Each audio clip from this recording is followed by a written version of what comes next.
আজরাইল আল্লাহর পয়গম্বর রহমাতাল লিল আলামিনের কাছে এসে সালাম দিলেন, আসসালামু আলাইকুম ওয়া রাহমাতুল্লাহ। ওগো নবীজি, আপনি আমাকে একটু অনুমতি দেন, আপনার জানটা আমি কবজ করে নিব। আল্লাহর নবী রহমাতাল লিল আলামিন দেখে বলেন, আজরাইল রে, এই মুহূর্তে যদি আমি অনুমতি দিয়ে দেই আমার জানটা তুমি নিয়ে যাবা, ঠিক আছে, তবে আমার সাথে জিবরাইলের কিছু কথা আছে, যে জিবরাইলের মাধ্যমে আমি রব্বুল আলামিনের সাথে আমার উম্মতের বিষয়ে কথা বলবো। একটু জোরে জোরে বলেন আল্লাহু আকবার, আরেকবার বলেন আল্লাহু আকবার। এমন সময় আল্লাহ তাআলা জিবরাইল আলাইহিস সালামকে পাঠিয়ে দিলেন, যাও আমার বন্ধু এই মুহূর্তে কি বলে তাড়াতাড়ি শুনে আসো। জিবরাইল আলাইহিস সালাম চলে আসলেন কিতাবের মধ্যে রেখে। জিবরাইল আলাইহিস সালাম যখন আল্লাহর নবীর সামনে বসলেন, এমন সময় জিবরাইলের চোখ দিয়ে টপটপ করে পানি পড়তেছে। আল্লাহর নবী রহমাতাল লিল আলামিন বলেন, জিবরাইল তুমি কি জন্য কান্নাকাটি করো, কারণটা জানতে চাই। জিবরাইলের কান্না দেখে আল্লাহর নবী রহমাতাল লিল আলামিনের চোখ দিয়ে টপটপ করে পানি পড়তেছে। এমন সময় জিবরাইল আলাইহিস সালাম ডেকে বলে, ইয়া রাসূলুল্লাহ, আমি অনেক নবীদের কাছে আমি এরকম ওহী নিয়ে আসছি, আমি নবীদের কাছে ওহী নিয়ে আসছি, কারো কাছে একবার গেছে, কারো কাছে দুইবার গেছি, কারো কাছে 3 বার 5 বার 10 বার, কারো কাছে 100 বার গেছি, কিন্তু আপনার কাছে আমি 24,000 বার ওহী নিয়ে আসছি। এই মুহূর্তে আপনি চলে যাবেন, আপনার মায়া আপনার মহব্বত আমার অন্তরের ভিতরে বসে গেছে। এই মুহূর্তে যদি আপনি চলে যান, আমি কার কাছে ওহী নিয়ে আসবো? এই জন্য আপনার এই অবস্থা দেখে আমি জিবরাইল কান্নাকাটি করতেছি। একটু জোরে বলতে হবে সুবহানাল্লাহ। বর্তমান সময়ের ভিতরে মানুষ এই গুনাহের কাজের ভিতরে প্রতিযোগিতা শুরু করে দিয়েছে, কথা বলেন ঠিক কিনা? অথচ আমার আপনার উচিত ছিল প্রত্যেকটা কাজের ভিতরে সব জায়গায় আল্লাহ এবং আল্লাহ রসুল সাল্লাল্লাহু আলাইহি ওয়াসাল্লামের সাহাবায়ে কেরাম, আল্লাহ রসুল সাল্লাল্লাহু আলাইহি ওয়াসাল্লাম যেই তরিকায় নেক কাজ করার জন্য বলেছে, যেই তরিকায় আমাদেরকে প্রত্যেকটা কাজের জন্য বলেছে, ওই তরিকা আমার আপনার কাজ করা দরকার, কথা বলেন ঠিক কিনা? আল্লাহ রাব্বুল আলামিন আমাদের জন্য এরকম ভাবে আল্লাহ রাসূল সাল্লাল্লাহু আলাইহি ওয়াসাল্লামের তরিকা অনুযায়ী এরকম ভাবে বর্ণনা করে দিয়েছে যে, হে নবী, আমার বান্দাদেরকে আপনি জানাই দেন, এই তরিকায় যদি তারা কাজগুলো করে, এই নেক কাজের জন্য যদি তারা প্রতিযোগিতা করে, আমি রব্বুল আলামিন তাদেরকে মাফ করে। আমাদের নবী রহমাতাল লিল আলামিন তার তরিকা মতো, তার সুন্নাত মোতাবেক যদি আমি আপনি যদি চলতে পারি, আল্লাহ তাআলা আমাদেরকে মাফ করে দেন। আমাদের জন্য নবী এখন পর্যন্ত মদিনায় শুয়ে শুয়ে কান্নাকাটি করতেছে, আর আমরা কি করতেছি? যেখানে গুনাহের কাজ আছে, যেখানে এরকম জাহান্নামে যাওয়ার রাস্তা আছে, যেই জায়গার ভিতরে শয়তানের দোকা আছে, ওই জায়গার ভিতরে আমাদের পাওয়া যায়, কথা কোন ঠিক কিনা? ওই জায়গার ভিতরে মুসলমান যায়, অথচ যেই জায়গার মধ্যে নেক কাজ করলে আল্লাহ তাআলা খুশি হবে, আল্লাহর রাসূল খুশি হবে, যেই জায়গার ভিতরে যদি আপনি এরকম ভাবে নেক আমল করেন, ওই জায়গার ভিতরে কিন্তু পাওয়া যায় না, কথা কোন ঠিক কিনা? নবী আলাইহিস সালাম মদিনা শুয়ে শুয়ে কান্নাকাটি করতেছে, উম্মত আমি চলে আসছি, তোমরা গুনাহের কাজের ভিতরে লিপ্ত হইছো। আজকে এরকম ভাবে কোরআনের মজলিসের ভিতরে পাওয়া যায় না, হাদিসের মজলিসের ভিতরে তোমাদেরকে পাওয়া যায় না। নবী আলাইহিস সালামের দাম আল্লাহ তাআলার কাছে কত, আল্লাহর নবী রহমাতাল লিল আলামিন আমাদেরকে কত মহব্বত করছে, কত ভালোবেসেছে। আল্লাহ রাসূল সাল্লাল্লাহু আলাইহি ওয়াসাল্লাম যখন আল্লাহ তাআলার সাথে দেখা করার জন্য আরশে মহল্লার মধ্যে যখন যায়, আরশ আজিমের মধ্যে যখন পৌঁছে, কিতাবের ভিতরে লেখে যে আল্লাহর নবী রহমাতাল লিল আলামিন তাকায় দেখে যে রব্বুল আলামিন এরকম ভাবে আরশে মহল্লার মধ্যে ডান দিকে 312 খানা স্বর্ণের চেয়ার বানায় রাখছে। আমার কথা কি আপনারা বুঝতেছেন? 312 খানা স্বর্ণের চেয়ার বানায় রাখছে। দেখেন একটু কথাগুলো মনোযোগ দিয়ে শুনেন। নেক কাজের ভিতরে আমাদেরকে পাওয়া যায় না, গুনাহের কাজের ভিতরে আমাদেরকে পাওয়া যায়। নবী মদিনায় থেকে আমাদের জন্য এরকম ভাবে কান্নাকাটি করে, নবী আমাদেরকে কত মহব্বত করেছে, নবী আলাইহিস সালামের জীবনে এরকম আমাদের কত মহব্বত করেছে। তো আল্লাহ নবী রহমাতাল লিল আলামিন তাকায় দেখলেন যে আল্লাহ তাআলা এরকম ভাবে ডান দিকে 312 খানা স্বর্ণের চেয়ার বানায় রাখছে, আর বাম দিকে একটা মাত্র ইয়াকুত পাথর দ্বারা একটা চেয়ার বানায় রাখছে। তো আল্লাহ নবী রহমাতাল লিল আলামিন আল্লাহ তাআলাকে জিজ্ঞেস করেন যে, আল্লাহ, এই যে 12খানা স্বর্ণের চেয়ার দেখা যায়, এই জায়গার মধ্যে কে বসবে? আর এই যে একখানা চেয়ার দেখা যায় এক পাথরের দ্বারা, এই পাথরের মধ্যে কে বসবে? এখানে কে বসবে? আল্লাহ তাআলার পক্ষ থেকে আওয়াজ আসলো, আল্লাহ তাআলা জানাই দিলেন, হাবিব, এই 300 স্বর্ণের চেয়ারের মধ্যে আমার আদম নবী থেকে নিয়ে আপনার পর্যন্ত যতগুলো নবী আসছেন, এই নবীদের ভিতরে যারা ভিআইপি নবী, যাদেরকে আমি আল্লাহ তাআলা সবচেয়ে বেশি সম্মানিত করেছি, তাদের মধ্যে থেকে 312খানা পয়গাম্বর এই 312খানা স্বর্ণের চেয়ারের মধ্যে বসবে। আল্লাহ নবী জিজ্ঞাসা করলেন যে আল্লাহ, এই যে এই একখানা চেয়ার বানায় রাখছেন, কার জন্য বানায় রাখছেন? এখানে কে বসবে? আল্লাহ তাআলা জানাই দিলেন যে এই একখানা চেয়ার আমি আমার বন্ধু মুহাম্মদুর রাসূলুল্লাহর জন্য বানায় রাখছি। আল্লাহ রাব্বুল আলামিন আল্লাহর হাবিব সাল্লাল্লাহু আলাইহি ওয়াসাল্লামকে ডেকে বলে, নবী আমার 312খানা স্বর্ণের চেয়ার আমি বানায় রাখছি। শুধু তাই নয়, 312খানা স্বর্ণের চেয়ারের নিচে আমি রব্বুল আলামিন জান্নাত বানায় রাখছি। একটু জোরে বলেন আল্লাহু আকবার। আরেকবারে বলেন আল্লাহু আকবার। 312খানা স্বর্ণের চেয়ারের নিচে আমি রব্বুল আলামিন জান্নাত বানায় রাখছি, আর আপনার চেয়ারের নিচে আমি রব্বুল আলামিন জাহান্নাম বানায় রাখছি। আল্লাহর হাবিব রহমতে আলম নবী জিজ্ঞাসা করলেন, রব্বুল আলামিন, কারণ তো কিছু বুঝলাম না, 312খানা স্বর্ণের চেয়ারের নিচে তুমি জান্নাত বানায় রাখছো, আর আমার চেয়ারের নিচে তুমি জাহান্নাম বানায় রাখছো, কারণটা কিছু বুঝলাম না।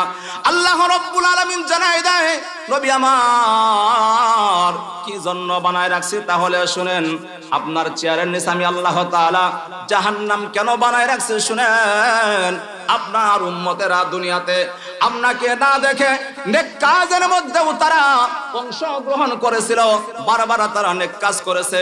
শয়তানের দোকায় হঠাৎ করে যখন তারা গুনাহের কাজের মধ্যে অংশগ্রহণ করেছিল, কিয়ামতের ময়দানে আমি রব্বুল আলামিন যখন তাদের গুনাহের কারণে আমার ফেরেশতারা টেনে হেঁচড়ে যখন জাহান্নামের দিকে নিয়ে যাবে, এমন সময় আপনার উম্মতেরা ডেকে বলে, আল্লাহ, আমাদের জীবনের ভিতরে আমাদের নবীকে দেখি নাই, যেহেতু আমরা জাহান্নামে চলে যাব, দুনিয়ার জিন্দেগির ভিতরে নবীকে পাই নাই, একটু দয়া করে আমাদের নবীকে দেখার ব্যবস্থা করে দাও। একটু জোরে জোরে বলেন সুবহানাল্লাহ। এই কথাগুলো যখন বারবার আপনার উম্মতেরা এরকম ভাবে ফরিয়াদ করতে থাকবে, আমার কাছে যখন বারবার এরকম বলতে থাকবে, ও নবী, আপনার এই উম্মতের কথাগুলো, কান্নার আওয়াজগুলো আপনার কাছে যখন পৌঁছে যাবে, আপনি রহমতে আলম নবী আর থাকতে পারবেন না। আপনার এই গুনাহগার উম্মতের কথা যখন মনে পড়ে যাবে, তাদের কান্নার আওয়াজ যখন আপনার কানের মধ্যে যখন পৌঁছে যাবে, আমার কাছে আপনি দরখাস্ত করবেন, আপনারা দরখাস্ত কবুল করে নিয়ে আপনার ওই গুনাহগার উম্মতদেরকে আমি রব্বুল আলামিন ক্ষমা করে দিব। এমন নবীর উম্মত আমাদেরকে আল্লাহ তাআলা বানাইছে, আর আমরা নেক কাজ না করে এই দ্বীনি পরিবেশের ভিতরে না আসে কি করি? ওই চা স্টলে বসে বসে গল্প করে। কথা কোন ঠিক কিনা? আওয়াজ বলেন ঠিক কিনা? আজকের এই মাহফিল আগামী কাল কি হবে? কথা বলেন হবে? নবী আলাইহিস সালাম মদিনায় বসে কান্নাকাটি করতেছে। কেমন নবীর উম্মত, যেই নবী মৃত্যুর সময় আমাকে আপনাকে বলে নাই, আমাকে আপনাকে বলে নাই। কিতাবের ভিতরে আসছে আল্লাহ রাসূল সাল্লাল্লাহু আলাইহি ওয়াসাল্লাম যখন অসুস্থ বেড়ে গেল, এমন সময় আল্লাহর নবী যখন দুনিয়া থেকে বিদায় নেবেন, হযরতে আয়েশা রাদিয়াল্লাহু তাআলা আনহাকে বলেন, আয়েশা, আমাকে তুমি মেসাক দাও। আমার কথা কি আপনারা বুঝতেছেন? আওয়াজ বলেন, বুঝতেছেন আমার কথা? যে আমাকে মেসাক দাও। আম্মা জান আয়েশা রাদিয়াল্লাহু তাআলা আনহা যখন মেসাক দিলেন, আল্লাহর নবী মেসাক করলেন, ওযু করলেন, ওযু করে এরকম ভাবে শুয়ে পড়লেন। এমন সময় আল্লাহর নবী রহমতে আলম নবী আম্মা জান আয়েশা সিদ্দিকা রাদিয়াল্লাহু তাআলা আনহাকে বললেন, আয়েশা, তোমার বাবাকে ডেকে নিয়ে আসো, তোমার বাবাকে ডেকে নিয়ে আসো, মনে হয় আমি এই দুনিয়া থেকে বিদায় নিব। আম্মা জান আয়েশা রাদিয়াল্লাহু তাআলা আনহা হযরতে আবু বকর সিদ্দিক রাদিয়াল্লাহু তাআলা আনহুকে ডেকে নিয়ে আসলেন। তো এমন সময় আল্লাহর নবী বললেন যে আমার কলিজার টুকরা সন্তান ফাতেমাকেও ডেকে নিয়ে আসো। ফাতেমাও আসলেন। হযরতে আবু বকর সিদ্দিক রাদিয়াল্লাহু তাআলা আনহু যখন আসলেন, আসার সাথে সাথে আল্লাহর নবী রাহমাতাল লিল আলামিনের কপালের মধ্যে হযরতে আবু বকর সিদ্দিক রাদিয়াল্লাহু তাআলা আনহু তিনটা চুমু দিলেন। কিতাবের মধ্যে লেখছে যে তিনটা চুমু দিলেন। এমন সময় আল্লাহর নবী সাল্লাল্লাহু আলাইহি ওয়াসাল্লামের কাছে যখন আবু বকর রইলেন, হঠাৎ করে কে যেন দরজার মধ্যে এরকম ভাবে বারবার টোকা দিতেছে, আওয়াজ করতেছে। তো এমন সময় হযরতে ফাতেমা রাদিয়াল্লাহু তাআলা আনহা দরজার কাছে চলে গেলেন। দরজার কাছে গিয়া দেখে যে এমন একটা লোক দরজার পাশে দাঁড়িয়ে আছে যে হযরতে ফাতেমার জিন্দেগীর ভিতরে আর কোনোদিন দেখে নাই। আল্লাহর নবী সাল্লাল্লাহু আলাইহি ওয়াসাল্লাম জিজ্ঞেস করলেন, ফাতেমা, দরজার মধ্যে কে টোকা দেয়, কে আওয়াজ করে? তো এমন সময় ফাতেমা রাদিয়াল্লাহু তাআলা আনহা বলেন যে আমাদের বাড়িতে যারা আসে কম বেশি আমি সবাইকে চিনি, কিন্তু আজকে এমন একজন ব্যক্তি আসছে যে আমার জিন্দেগীর ভিতরে আমি আর কোনোদিন তাকে দেখি নাই। জোরে কোন সুবহানাল্লাহ। আল্লাহর নবী রাহমাতাল লিল আলামিন ডেকে বলে, ফাতেমা, তুমি তাকে কেমনি করে দেখবা? সে তো কেবল মাত্র তোমাদের বাড়িতে আসতেছে। এই লোকটা যে বাড়িতে যায়, ওই বাড়ির সন্তানগুলোকে এতিম বানায়া যায়, ওই মহিলাদেরকে স্বামী হারা বানায়া যায়। এই লোকটা তো সাধারণ কোন লোক না, সে হলো আজরাইল। সে আমার কাছে অনুমতি চায়, তাকে আসতে দাও। কিছুক্ষণ পরে তুমি বুঝবা তোমার বাবা দুনিয়া থেকে বিদায় নেবে। আজরাইল আল্লাহর পয়গম্বর রাহমাতাল লিল আলামিনের কাছে এসে সালাম দিলেন, আসসালামু আলাইকুম ওয়া রাহমাতুল্লাহ। ওগো নবীজি, আপনি আমাকে একটু অনুমতি দেন, আপনার জানটা আমি কবজ করে নিব। আল্লাহর নবী রাহমাতাল লিল আলামিন দেখে বলেন, আজরাইল রে, এই মুহূর্তে যদি আমি অনুমতি দিয়ে দেই আমার জানটা তুমি নিয়ে যাবা, ঠিক আছে? তবে আমার সাথে জিবরাইলের কিছু কথা আছে, যে জিবরাইলের মাধ্যমে আমি রব্বুল আলামিনের সাথে আমার উম্মতের বিষয়ে কথা বলবো। একটু জোরে জোরে বলেন আল্লাহু আকবার। আরেকবার বলেন আল্লাহু আকবার। এমন সময় আল্লাহ তাআলা জিবরাইল আলাইহিস সালামকে পাঠিয়ে দিলেন, যাও আমার বন্ধু এই মুহূর্তে কি বলে তাড়াতাড়ি শুনে আসো। জিবরাইল আলাইহিস সালাম চলে আসলেন। কিতাবের মধ্যে লেখে, জিবরাইল আলাইহিস সালাম যখন আল্লাহর নবীর সামনে বসলেন, এমন সময় জিবরাইলের চোখ দিয়ে টপটপ করে পানি পড়তেছে। আল্লাহর নবী রাহমাতাল লিল আলামিন বলেন, জিবরাইল, তুমি কি জন্য কান্নাকাটি করো, কারণটা জানতে চাই। জিবরাইলের কান্না দেখে আল্লাহর নবী রাহমাতাল লিল আলামিনের চোখ দিয়ে টপটপ করে পানি পড়তেছে। এমন সময় জিবরাইল আলাইহিস সালাম ডেকে বলে, ইয়া রাসূলুল্লাহ, আমি অনেক নবীদের কাছে আমি এরকম ওহী নিয়ে আসছি। আমি নবীদের কাছে ওহী নিয়ে আসছি, কারো কাছে একবার গেছে, কারো কাছে দুইবার গেছি, কারো কাছে 3 বার 5 বার 10 বার, কারো কাছে 100 বার গেছি, কিন্তু আপনার কাছে আমি 24,000 বার ওহী নিয়ে আসছি। এই মুহূর্তে আপনি চলে যাবেন, আপনার মায়া আপনার মহব্বত আমার অন্তরের ভিতরে বসে গেছে। এই মুহূর্তে যদি আপনি চলে যান, আমি কার কাছে ওহী নিয়ে আসবো? এই জন্য আপনার এই অবস্থা দেখে আমি জিবরাইল কান্নাকাটি করতেছে। একটু জোরে বলতে হবে সুবহানাল্লাহ। জিবরাইল আলাইহিস সালাম ডেকে বলে, ইয়া রাসূলুল্লাহ, আপনার চোখে পানি কেন? কি জন্য কান্নাকাটি করেন, কারণটা জানতে চাই।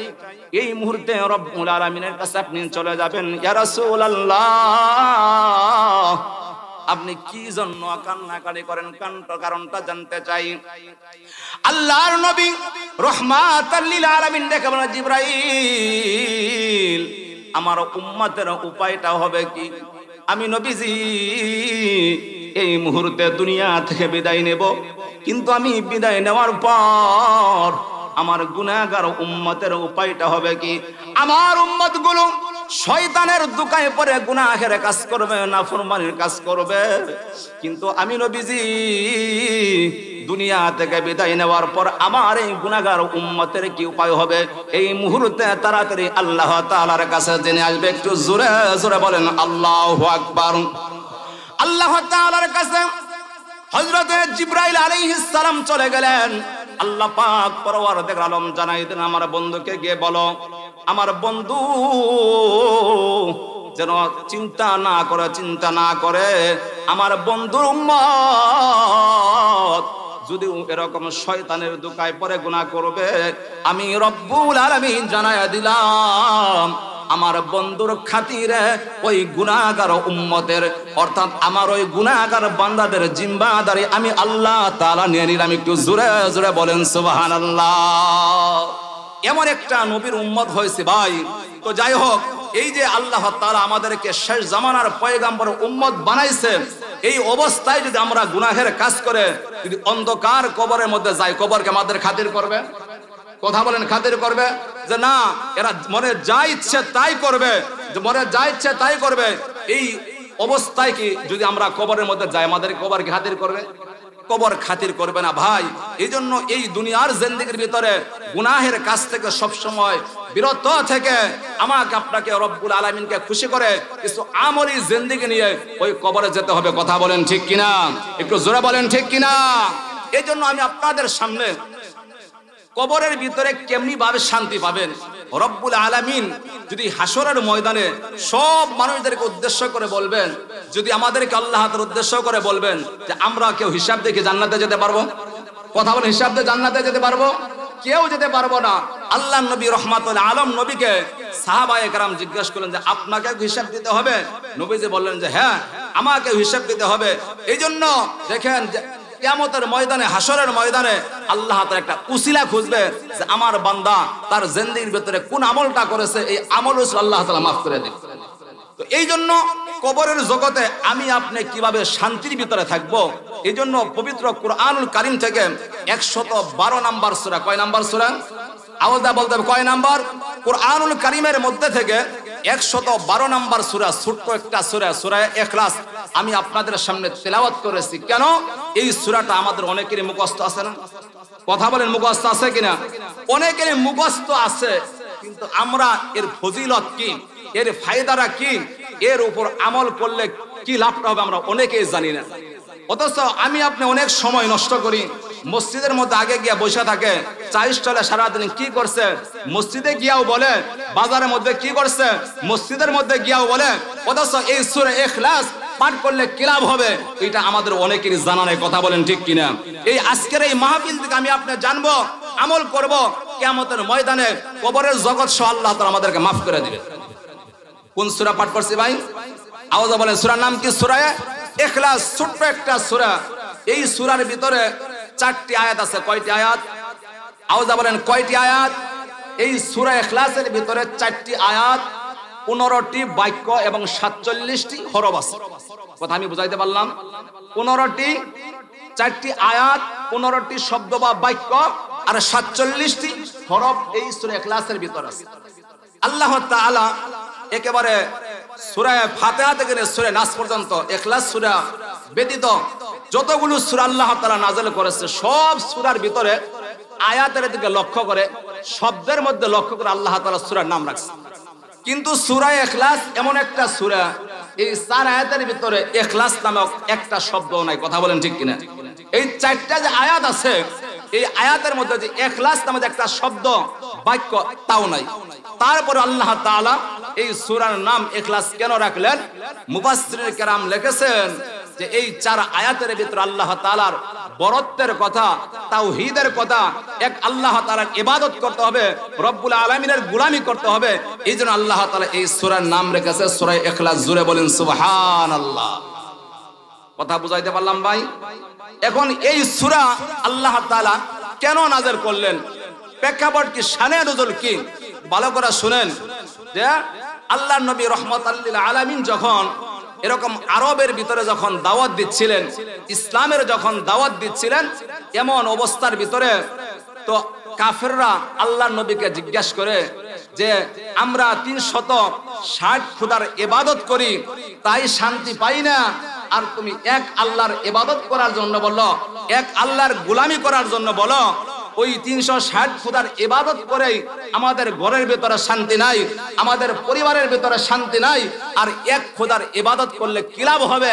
এক খোদা কোথায় থাকে, কি তার পরিচয়, তার মায়ের নাম কি, তার বাবার নাম কি? এই কথাগুলো কাফেররা আল্লাহর নবীর কাছে প্রশ্ন রাখে। কথা আপনারা কি বুঝতেছেন ভাই? বুঝতেছেন? আল্লাহ রাব্বুল আলামিন সাথে সাথে জিবরাইল আলাইহিস সালামকে বলেন, জিবরাইল যাও এই সূরা ইখলাস নিয়ে আমার নবীর দরবারে হাজির হয়ে যাও। জোরে বলেন সুবহানাল্লাহ। সবাই আমার সাথে বলেন, কুল হু আল্লাহু আহাদ আল্লাহুস সামাদ লাম ইয়ালিদ ওয়া লাম ইউলাদ ওয়া লাম ইয়াকুল লাহু কুফুয়ান আহাদ। এই যে আমি আপনি একবার পাঠ করলাম, কি লাভটা হলো? আল্লাহর নবী রাহমাতাল লিল আলামিন বলেছেন, ও আমার সাহাবায়ে কেরাম, ও আমার উম্মতেরা, তোমরা কেউ আছো এমন কোন উম্মত, এমন কোন সাহাবী আছো প্রতিদিন ঘুমানোর আগ দিয়ে 10 পারা কোরআন তেলাওয়াত তোমরা করবে? আল্লাহর নবী রাহমাতাল লিল আলামিন সাহাবায়ে কেরামদের সামনে এই কথা বলার পর সাহাবায়ে কেরাম ডেকে বলেন, ইয়া রাসূলুল্লাহ, আমরা সারা দিন কাজকর্ম করি, আমাদের শরীর একেবারে ক্লান্ত হয়ে যায়, দুর্বল হয়ে যায়, আমরা ঘুমানোর আগ দিয়ে 10 পারা কোরআন তেলাওয়াত কেমনি করা করব? ও মুসলমান ভাই, যারা সাধারণ মানুষ তাদের 1 পারা কোরআন তেলাওয়াত করতে কমপক্ষে 1 ঘন্টা সময় লাগে। কথা বলেন ঠিক কিনা? তো আওয়াজ বলেন ঠিক কিনা? যারা মাদ্রাসায় পড়ে নাই, মসজিদের ইমাম সাহেবের কাছে কোরআন পড়া শেখাছে কমপক্ষে 1 ঘন্টা সময় লাগে। আল্লাহর নবী রহমতে আলম নবীর সামনে সাহাবায়ে কেরাম ডেকে বলে, ইয়া রাসূলুল্লাহ, আমরা যদি 10 পারা কোরআন তেলাওয়াত করি আমাদের কমপক্ষে 5 ঘন্টা সময় লাগবে। আমরা কেমনি করে এই রাত্রি বেলায় এই 10 পারা কোরআন তেলাওয়াত করব? 10 পারা কোরআন তেলাওয়াত যদি আমরা করি, পরের দিন আর কাজকর্ম করতে পারবো না, পরের দিন আমাদের দ্বারা সম্ভব হবে না। সুতরাং আমাদের দ্বারা এই রাত্রি বেলায় 10 পারা কোরআন তেলাওয়াত করা সম্ভব না। একটু জোরে জোরে বলেন সুবহানাল্লাহ। আল্লাহর নবী রাহমাতাল লিল আলামিন জানাই দেন, সাহাবায়ে কেরাম শুনো, শুধু সাহাবায়ে কেরাম না, উম্মতেরা শুনো, আমার যদি কোনো উম্মত সূরা ইখলাস একবার তেলাওয়াত করে কয়বার? একটু জোরে বলেন কয়বার? আল্লাহর নবী রাহমাতাল লিল আলামিন বলেন, আমার কোন উম্মত সূরা ইখলাস যদি একবার তেলাওয়াত করতে পারে, রব্বুল আলামিন তার আমলনামার ভিতরে 10 পারা কোরআন তেলাওয়াত করলে যে পরিমাণ সওয়াব হবে ওই পরিমাণ সওয়াব দান করে দিবেন। সাহাবায়ে কেরাম প্রশ্ন করে, ইয়া রাসূলুল্লাহ, একবার সূরা ইখলাস যদি তেলাওয়াত করলে 10 পারা কোরআন তেলাওয়াত করার সওয়াব হয়, আমরা যদি 2 বার সূরা ইখলাস তেলাওয়াত করে আমাদের জন্য কি ফায়দাটা হবে? আল্লাহর নবী রাহমাতাল লিল আলামিন জানায় দেয়, উম্মতেরা, একবার তেলাওয়াত করলে 10 পারা কোরআন তেলাওয়াতের যদি সওয়াব হয়, আমার কোন উম্মত যদি 2 বার সূরা ইখলাস তেলাওয়াত করতে পারে, রব্বুল আলামিন তার আমলনামার ভিতরে 20 পারা কোরআন তেলাওয়াত করলে যে পরিমাণ সওয়াব হবে রব্বুল আলামিন ওই পরিমাণ সওয়াব দান করে দিবেন। জোরে জোরে বলেন সুবহানাল্লাহ। সাহাবায়ে কেরাম প্রশ্ন করলেন, ইয়া রাসূলুল্লাহ, যদি 20 পারা কোরআন তেলাওয়াত 2 বার তেলাওয়াত করার কারণে 20 পারা কোরআন তেলাওয়াতের সওয়াব হয়, আমরা যদি 3 বার সূরা ইখলাস তেলাওয়াত করতে পারি আমাদের জন্য কি লাভটা হবে? আল্লাহর নবী রহমতে আলম নবী জানায় দেয়, ও সাহাবীরা রে, আমার কোন উম্মত যদি 3 বার সূরা ইখলাস তেলাওয়াত করতে পারে, রব্বুল আলামিন তার আমলনামার ভিতরে 30 পারা কোরআন তেলাওয়াতের সওয়াব দান করে দিবেন। এই জন্য আমি আপনাদের সামনে সূরা ইখলাস তেলাওয়াত করেছি। কথা বলেন ঠিক কিনা? আল্লাহর নবী রাহমাতাল লিল আলামিন জানায় দেয়, আমার কোন উম্মত যদি এরকম ভাবে সূরা ইখলাস 50 বার তেলাওয়াত করে কয়বার? একটু জোরে বলেন কয়বার? আমার কোন উম্মত যদি দুনিয়ার জিন্দেগির হায়াতের মধ্যে সূরা ইখলাস যদি 50 বার তেলাওয়াত করতে পারে, রব্বুল আলামিন তার 100 বছরের গুনাহ মাফ করে দিবেন। আমি আপনি কত সময় নষ্ট করি। আজকে দেখা যায় যে একজন আরেকজনের পাশে বসলে এরকম ভাবে গল্প করে, আরেকজনের গীবত করে, কিন্তু যে সূরাগুলো মুখস্থ আছে রব্বুল আলামিনকে খুশি করার জন্য, আজকে দেখা যায় আমরা তেলাওয়াত করি না, কথা কোন ঠিক কিনা? অথচ দুনিয়ার জিন্দেগির ভিতরে যারা সূরা ইখলাস বেশি বেশি পড়বে, যারা এই সূরা ইখলাসের উপর যারা আমল করবে, আল্লাহর নবী রাহমাতুল লিল আলামিন বলেন আল্লাহ তাআলা ওই মানুষদেরকে ভালোবাসবে। কয় শুধু তাই নয়, ফেরেশতা পর্যন্ত ওই মানুষগুলোকে ভালোবাসতে থাকে। প্রমাণ তিরমিজি শরীফের ভিতর আসছে, আল্লাহর নবী সাল্লাল্লাহু আলাইহি ওয়াসাল্লামের কাছে জিবরাইল আলাইহিস সালাম আসছে। আপনারা কি আমার কথা বুঝতেছেন ভাই? কথা কি বুঝতেছেন নাকি আমরা রাগ করতেছেন? রাগ করতেছেন নাকি? আল্লাহর নবী রাহমাতুল আলাম নবীর সামনে হযরতে জিবরাইল আলাইহিস সালাম আসছে। এই অবস্থার ভিতরে জিবরাইল আলাইহিস সালাম ডেকে বলতেছে, ইয়া রাসূলুল্লাহ, আপনার সাহাবী আবু যর গিফারি চলে আসছে, আপনার সাহাবী আবু যর গিফারি চলে আসছে।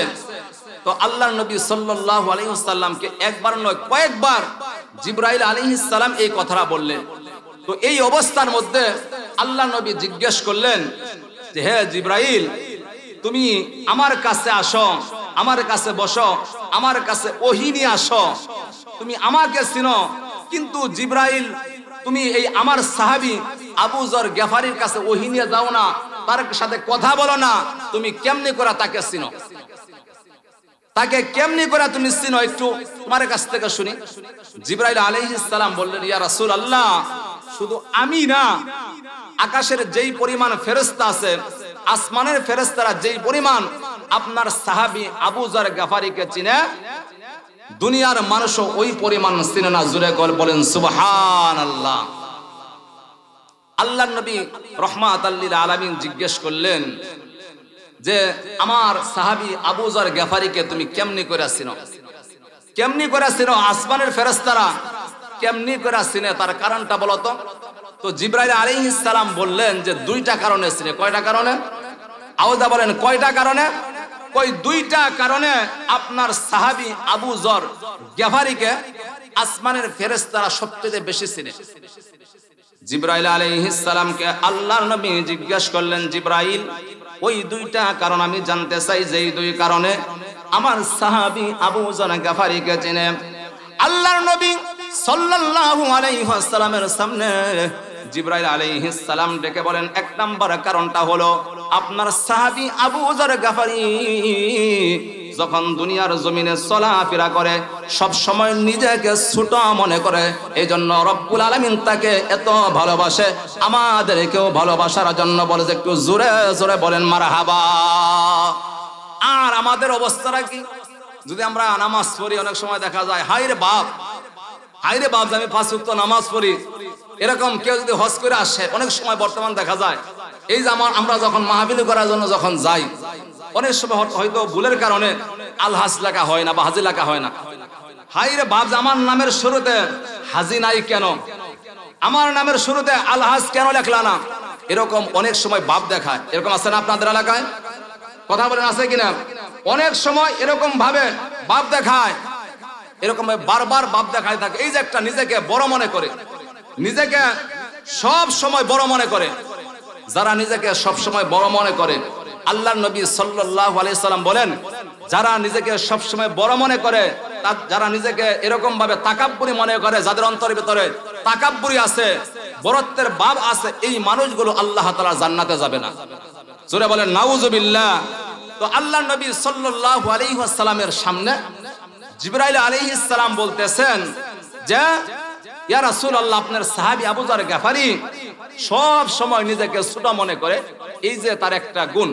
কয় দ্বিতীয় নাম্বার গুণটা হলো, আল্লাহর নবী সাল্লাল্লাহু আলাইহি ওয়াসাল্লামকে ডেকে বলেন, কাসরাতুল লিসান, আপনার সাহাবী আবু যর গিফারি যখনই সময় পায় সময়কে নষ্ট করে না, তার জবান থেকে বারবার সূরা ইখলাসের তেলাওয়াত বের হয়। জোরে জোরে বলেন সুবহানাল্লাহ।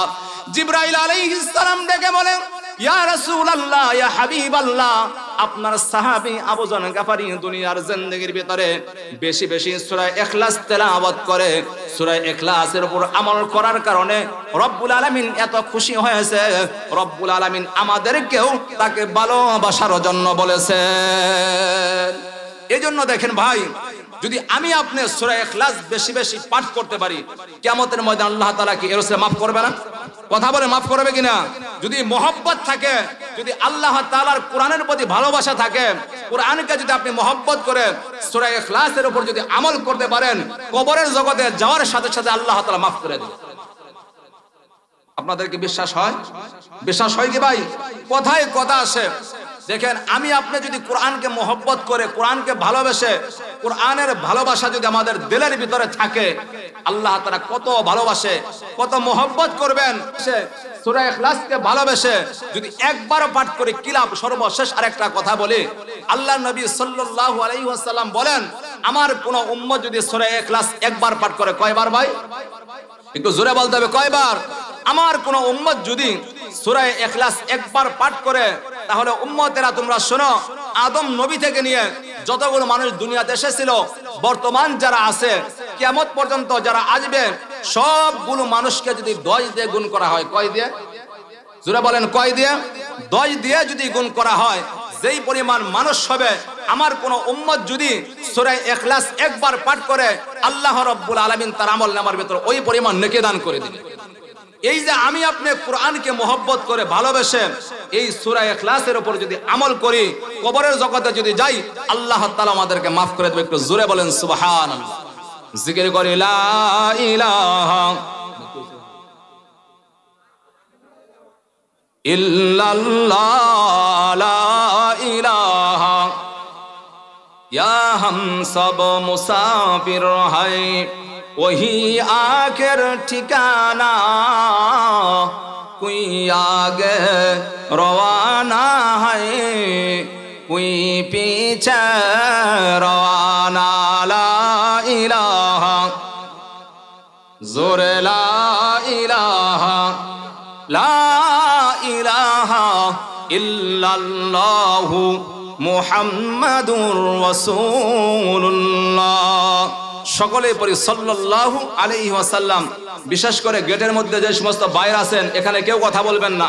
আপনাদের এই কথায় আমার কানের মধ্যে আসতেছে, বারবার কষ্ট হইতেছে। মেহেরবানি করে গেটের সামনে কেউ কোনো কথা বলবেন না, সবাই এখান থেকে সরে যান, অথবা যাদের কোনো কাজ নেই তারা এখানে বসেন। তো আমি আপনাদের সামনে বলতেছিলাম সূরা ইখলাস দিয়ে, কথা বলেন ঠিক কিনা? আমি আপনি মহব্বত করে যখন এরকম সূরা ইখলাসের উপর যখন আমল করব, এই আমল করলে আল্লাহ তাআলা কেমন খুশি হবে। আল্লাহর কোন বান্দা কোরআনকে ভালোবেসে, সূরা ইখলাসকে ভালোবেসে যারা আমল করে অন্ধকার করে জগতে যাবে, আল্লাহ তাআলা তাদেরকে maaf করে দিবে। কথায় কথা আসে। দেখেন, এই যে আমি আপনি কত সময় নষ্ট করি শুধু মহব্বত করে। যারা কোরআন পড়তে পারেন না, সূরা ইখলাস মুখস্থ আছে, সূরা ফাতিহা মুখস্থ আছে, এর উপর আমল করলে আল্লাহ তাআলা খুশি হয়ে যায়, আল্লাহ রাব্বুল আলামিন খুশি হয়ে যায়। কথায় কথা আসে যে ভারতবর্ষের ভিতরে আল্লাহ তাআলা একজন বান্দা মারা গেছে, আল্লাহ পাকের একজন বান্দা মারা গেছে। আজ থেকে আপনাদের এই অঞ্চলের ভিতরে 20 বছর আগের কথা। যখন ঈদের সময় হতো, ইমাম সাহেব যখন বাড়িতে যেত, দেখা যেত অনেক জায়গায় লোক মারা গেলে বা বিবাহ শাদী হলে হুজুর খুঁজে পাওয়া যেত। কথা বলেন, হুজুর খুঁজে পাওয়া যেত? হুজুর সহজে খুঁজে পাওয়া যেত না। তো ভারতবর্ষের ভিতরে আল্লাহর একজন বান্দা মারা গেছে। তো এই মারা যাওয়ার পর এলাকার ভিতরে কোনো আলেম উলামা নাই, কোনো জানাজার নামাজ পড়ার মতো কোনো লোক নাই। যেই লোকটা মারা গেছে তাকে গোসল করাবে, কাফনের কাপড় পরাবে, জানাজার নামাজ পড়াবে, এরকম কোনো লোক ওই জায়গার ভিতরে নাই। এলাকার মুরব্বীরা চিন্তা করলো যে হাইরে, আমাদের এলাকার ভিতরে কোনো আলেম নাই, কোনো এরকম ভাবে বুজুর্গ নাই, এরকম কোনো লোক নাই যে লোকটার জানাজার নামাজ পড়াবে। এই জন্য তারা সুন্দর করে এরকম গোসল করায়া পরের দিন সকালবেলা একটা ময়দানে নিয়ে গেল, রাস্তার পাশে নিয়ে গেল, যে এই রাস্তা দিয়ে হয়তো কোনো আলেম উলামা পাওয়া যাবে, দিনদার পাওয়া যাবে, যেই লোকটার জানাজার নামাজ পড়াবে, তাকে আমরা দেখে তার জানাজার নামাজটা পড়াই নিব। অনেক সময় অতিবাহিত হয়ে গেল। আমার কথা কি আপনারা বুঝতেছেন ভাই? দেখেন, সূরা ইখলাসের উপর যদি আমরা আমল করি, কোরআনকে মহব্বত করে, আল্লাহ কেমন খুশি হয়, আল্লাহ তাআলা কেমনে করে মাফ করে দেয়। তো কিতাবের ভিতরে আসছে যে এই লোকটাকে যখন একটা ময়দানে নিয়ে গেল, অনেক সময় মুরব্বীরা দেরি করলো, কিন্তু কোনো আলেম পাওয়া যায় না। হঠাৎ করে দেখে যে প্রায় 9টা বেজে গেল। এমন সময় সাইকেল চালিয়ে, তার মাথার মধ্যে পাগড়ি, গায়ে জুব্বা, এমন একজন ব্যক্তি ওই জায়গা দিয়ে আসতেছে। একটু জোরে বলেন সুবহানাল্লাহ। এলাকার মুরব্বীরা দৌড়ে গেছে, আল্লাহর বান্দা আমাদের এই লোকটা রাত্রিবেলায় মারা গেছে, জানাজার নামাজ পড়ানোর মতো কোনো লোক পাওয়া যায় না, এলাকার মধ্যে কোনো হুজুর নাই। যদি আপনার দোয়া মুখস্থ থাকে, যদি আপনি জানাজার নামাজটা পড়াইতে পারেন, দয়া করে আমাদের এই ভাই রাত্রি বেলায় মারা গেছে, তার জানাজার নামাজটা এই মুহূর্তে পড়াইয়া দেন। আল্লাহর বান্দা ইমামউদ্দিন রহমাতুল্লাহ আলাইহি ডেকে বলে, ও বান্দা, ও আল্লাহর গোলাম, আমি জানাজার নামাজ পড়াইতে পারবো, এই দরুদগুলো এই দোয়াগুলো আমার মুখস্থ আছে, তবে আমি তো কোনো আলেম না, এই লোকটার জন্য আমি জানাজার নামাজটা পড়াইতে পারবো, এই পরিমাণ দোয়া আমার মুখস্থ আছে, তবে শুধু আমি জানাজা পড়াবো, এই লোকটাকে যে মাটি দিব এই সময়টা আমার নাই, যদি অনুমতি দাও জানাজার নামাজটা পড়ায় তাড়াতাড়ি আমি চলে যাব। একটু জোরে জোরে বলেন আল্লাহু আকবার। এলাকার মুরব্বীরা চিন্তা করলো, হাইরে সারা রাজ্যের জন্য অপেক্ষা করলাম, এমন একটা লোক আমরা পেয়েছি, কমপক্ষে জানাজার নামাজটা আমরা পড়ায় রাখি। এলাকার মুরব্বীরা অনুমতি দিল, তাড়াতাড়ি জানাজার নামাজটা যখন পড়াইলো, এই লোকটা চলে যাবে, এমন সময় মুরব্বীরা ডেকে বলে, ও ভাই, উপকার যেহেতু করেছেন, দয়া করে আরেকটু উপকার করে এই লোকটাকে কবরের মধ্যে রেখে যান। অনেক সময় আমরা বলি না যে ভাই উপকার যেহেতু করছেন আরেকটু উপকার করেন, আপনারা বলেন না, অনেক সময় বলেন না, দয়া যেহেতু করছেনই আরেকটু দয়া করেন, যেহেতু এই লোকটার জানাজার নামাজটা পড়াইলেন, আমরা তো কিভাবে মাটি দিব আমাদের জানা নাই, একটু দয়া করে এই লোকটাকে কবরের মধ্যে রেখে তারপর চলে যান। আল্লাহর বান্দা সরকারি চাকরি করে, বারবার ডেকে বলে, আমার তো সময় নাই, আমার যদি অফিসার আসে আমার চাকরিটা চলে যাবে, আমি শুরুতেই বলেছিলাম আমি জানাজার নামাজটা পড়াইয়ে যাব। এলাকার মুরব্বীরা বারবার যখন অনুরোধ করলো, আল্লাহর এই বান্দা ইমামউদ্দিন রহমাতুল্লাহ আলাইহি এই লোকটাকে কবরের মধ্যে যখন নামাইলেন, এরকম সুন্দর করে মাটি দিয়ে যখন আল্লাহর বান্দা ইমাম যখন এরকম ভাবে অফিসের মধ্যে চলে গেলেন, হঠাৎ করে তাকায়া দেখে যারা সরকারি চাকরি করে তাদের কিন্তু সকলের একটা পকেটের মধ্যে লোগো থাকে, কথা বলেন ঠিক কিনা? যারা সরকারি চাকরি করে তাদের শরীর, তাদের কাপড়ের মধ্যে, পোশাকের মধ্যে সরকারি একটা লোগো থাকে। আল্লাহর বান্দা তাকায়া দেখে এই এরকম যখন লোকটাকে কবরের মধ্যে রাখছেন, মাটি দিয়ে যখন এরকম চলে গেলেন, হঠাৎ করে যাওয়ার পর তাকায়া দেখে তার এই পকেটের ভিতরে ওই লোগোটা আর নাই, ওই লোগো আর খুঁজে পায় না।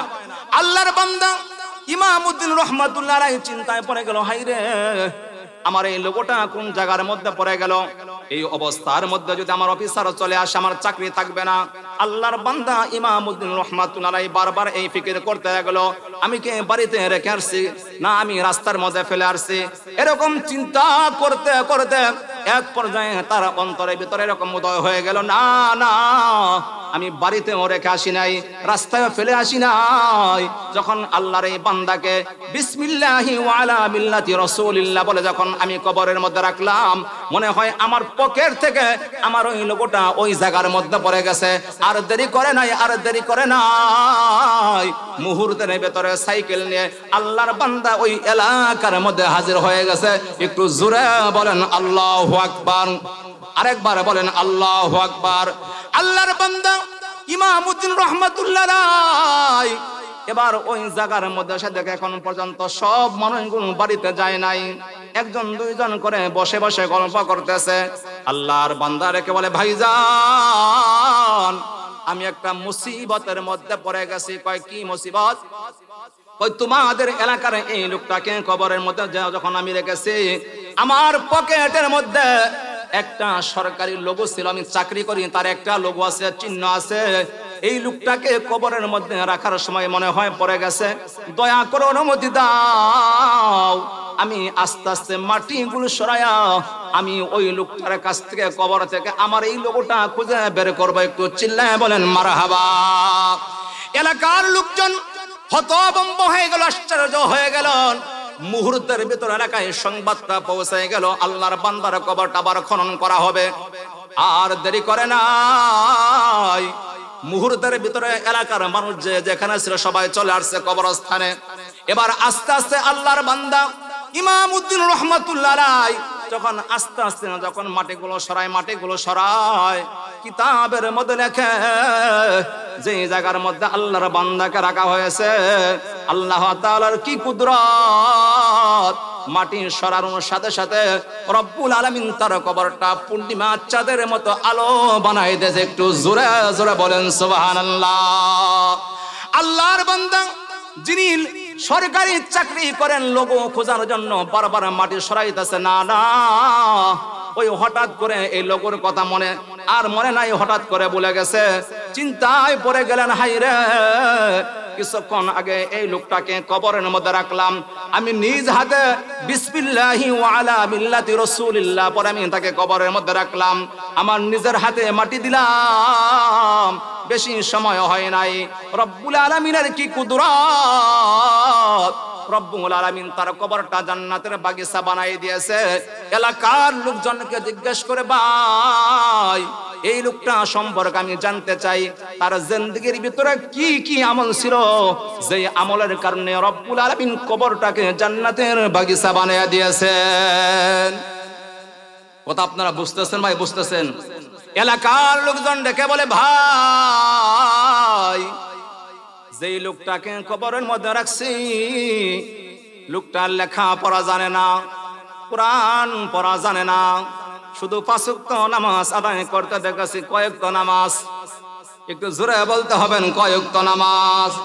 আল্লাহর এই বান্দাকে আমরা 5 ওয়াক্ত নামাজ আদায় করতে দেখেছি, এই আমলটা সম্পর্কে আমরা জানি। আল্লাহর বান্দা ডেকে বলে, না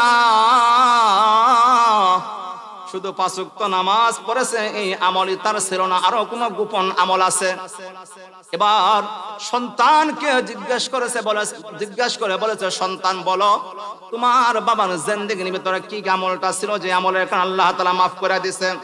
সন্তান ডেকে বলে, ইমাম সাহেব আমার বাবা একজন মূর্খ মানুষ ছিল, লেখা পড়া জানতো না, আমার বাবাকে আমি শুধু 5 ওয়াক্ত নামাজ আদায় করতে দেখেছি, এই আমলটাই আমি শুধু দেখেছি, আর অন্য কোন আমল করতে আমি দেখি নাই। এবার ইমামউদ্দিন রহমাতুল্লাহ আলাইহি দেখে বলে, না তোমার বাবার ভিতরগত কোন আমল ছিল, গোপন আমল ছিল, কিছুক্ষণ আগে তোমার বাবাকে কবরের মধ্যে রাখছি, আল্লাহ তাআলার কি কুদরত মাফ করে দিয়েছে, শুধু 5 ওয়াক্ত নামাজের কারণে নয়। এবার বলো তোমার বাবা গোপনে কি কি আমল করেছে, আমলটা আমি করেও আল্লাহ তাআলার জান্নাতে যাব। একটু জোরে জোরে বলেন সুবহানাল্লাহ। আপনাদের কার কার জান্নাতে যেতে মনে হচ্ছে হাতটা দেখায় দেন, লিল্লাহি তাকবীর, নারে তাকবীর, হাত নামান। এবার ইমাম সাহেব ডেকে বলেন, না তোমার বাবার জিন্দেগির ভিতরে এমন কোন গোপন আমল ছিল, ওই আমল সম্পর্কে আমাকে বলতে হবে। যুবকটা ডেকে বলে, ইমাম সাহেব যদি আমার বাবার কোনো গোপন আমল থাকে আমি বলতে পারবো না, এলাকার মানুষ বলতে পারবো না, শুধু একমাত্র আমার মাই বলতে পারবো। এই পৃথিবীর জমিনে যারা স্বামীরা যে রাত্রিবেলায় যে কাজগুলো করে একমাত্র স্ত্রী বলতে পারে। কথা বলেন ঠিক কিনা? একটু জোরে বলেন ঠিক কিনা? রাত্রিবেলায় স্বামী যদি চুরি করে তারপরেও কিন্তু স্ত্রী জানে। কথা কোন ঠিক কিনা? স্বামী যদি কোরআন তেলাওয়াত করে তারপরেও কিন্তু স্ত্রী জানে। 5 ওয়াক্ত নামাজ আদায় করলেও তারপরেও জানে, কারণ বিতর্গত রাত্রিবেলায় এমন কোন আমল ছিল একমাত্র স্ত্রী বলতে পারবে। কথা বলেন ঠিক কিনা? আল্লাহর বান্দা যুবক ডেকে বলে, ইমাম সাহেব আমার বাবার জিন্দেগির ভিতরে গোপন কি আমল ছিল একমাত্র আমার মাই বলতে পারবো, আমি বলতে পারবো না, এলাকার মানুষ বলতে পারবো না। এবার ইমামউদ্দিন রহমাতুল্লাহ আলাইহি ডেকে বলে, ভাই রে তোমার মায়ের কাছে নিয়ে যাও, তোমার বাবার জিন্দেগির ভিতরে কি কি আমল করেছে আমি এটা শুনে আমল করব।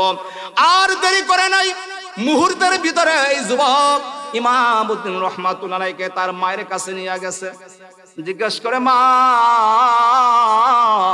যেই লোকটা আমার বাবার জানাজার নামাজটা পড়াইছে, যেই লোকটা আমার বাবাকে কবরের মধ্যে রেখে দিয়েছে, এই লোকটা আমার বাবার আমল সম্পর্কে জানতে চায়।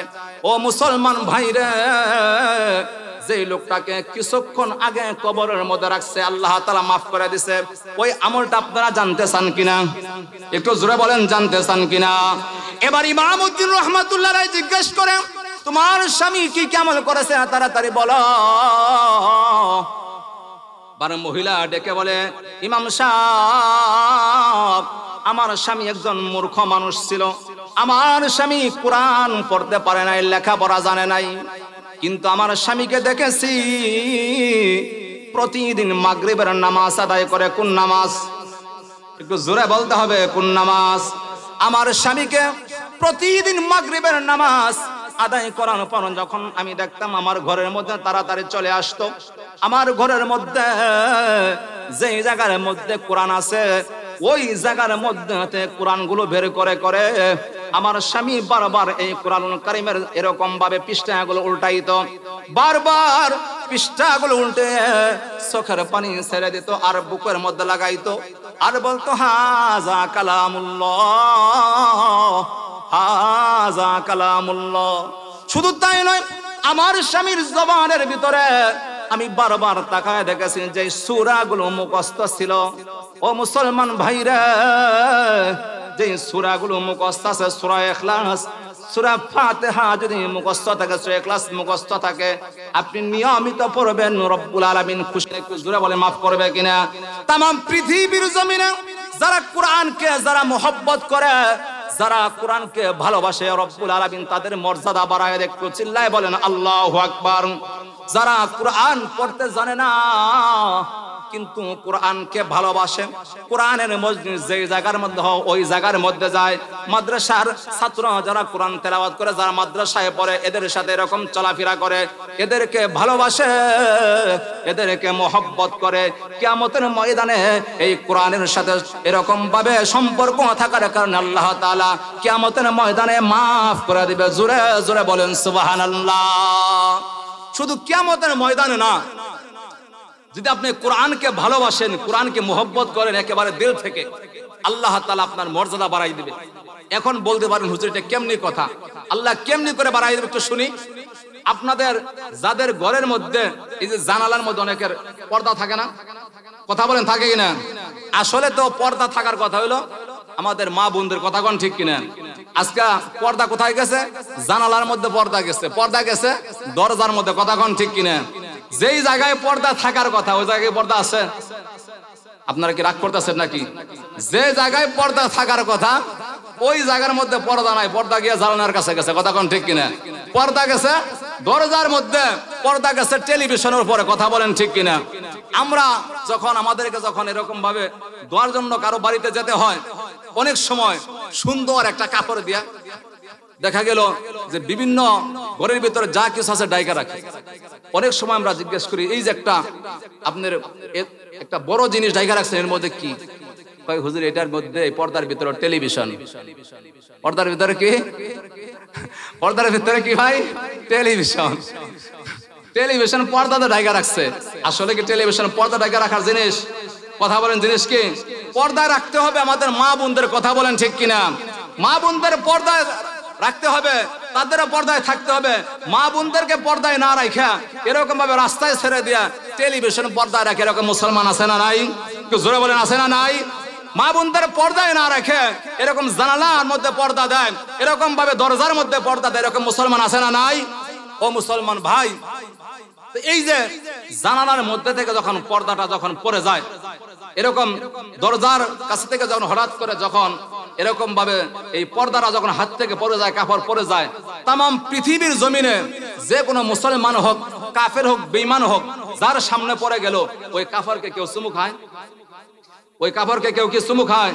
যে না এত দামি কাপড়, টেলিভিশনের সাথে তুমি ছিলা, তুমি এরকম জানলার কাছে ছিলা, আমার বোর কাছে না গিয়ে জানলার কাছে গেছো, এরকম ভাবে টেলিভিশনের কাছে গেছো, আমি তোমাকে চুমু খাই, এরকম কেউ আছে?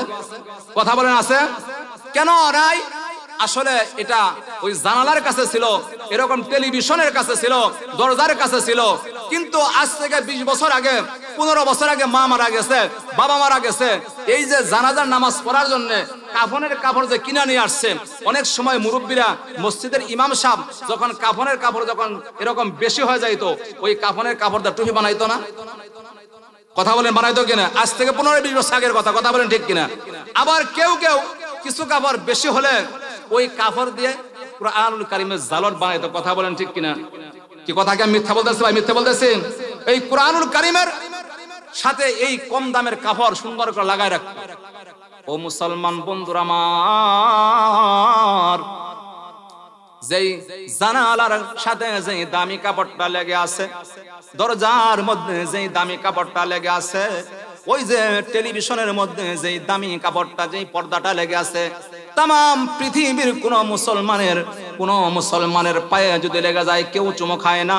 কিন্তু 20 বছর আগে, 15 বছর আগে যেই মা মারা গেছে, বাবা মারা গেছে, ওই বাবার জানাজার নামাজ পড়ার জন্য যেই কাফনের কাপড় বেশি হয়েছিল, ওই কাফনের কাপড় কম দামের কাপড় যখন কুরআনুল কারীমের সঙ্গে যখন লেগে থাকে, জালট বানানো হয়, তাম পৃথিবীর কোন মুসলমান নামাজ পড়ুক আর নাই পড়ুক, তার সামনে হঠাৎ করে তার হাত থেকে যদি ওই কাপড়টা পড়ে যায়, মুহূর্তের ভিতরে চুমু খায়। কথা বলেন ঠিক কিনা? শুধু তাই নয়, ওই কাপড়কে চুমু খায়, শুধু তাই নয়, ওই কাপড়কে সাথে সাথে চোখের মধ্যে লাগায়, এরকম বুকের মধ্যে লাগায়। কারণ কি জানো? এই কম দামের কাপড় কুরআনুল কারীমের সাথে লেগে থাকার কারণে আসমানের মালিক আল্লাহ এই কম দামের কাপড়কেও দামি বানাই দিয়েছে। কথা বলেন ঠিক কিনা? শুধু তাই নয়, আরো সহজ ভাবে বোঝার চেষ্টা করেন। এই যে 60 টাকা দামের রেহাল, এর চেয়েও দামি দামি এরকম ভাবে কাঠ পাওয়া যায়।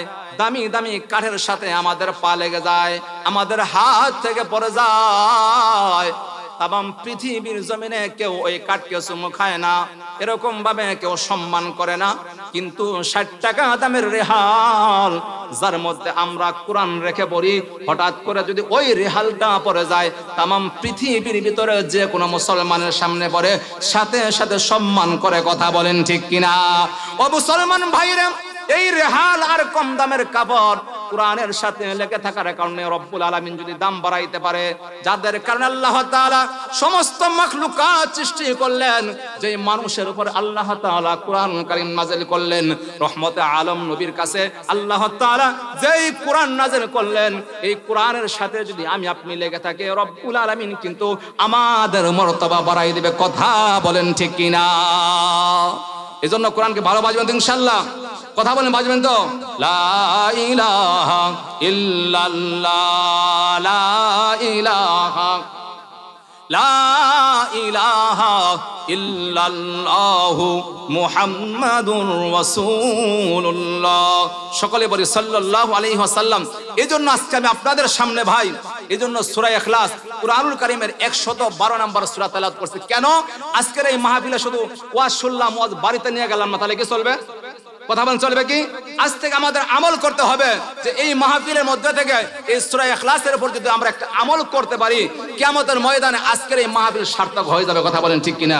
রব্বুল আলামিন যেন আমাদের সবাইকে আজকের এই কথাগুলোর উপর আমল করার জন্য তৌফিক দান করুন। সকলের আমিন। আখিরি দাওয়ানা আলহামদুলিল্লাহি রাব্বিল আলামিন। আসসালামু আলাইকুম ওয়া রাহমাতুল্লাহ।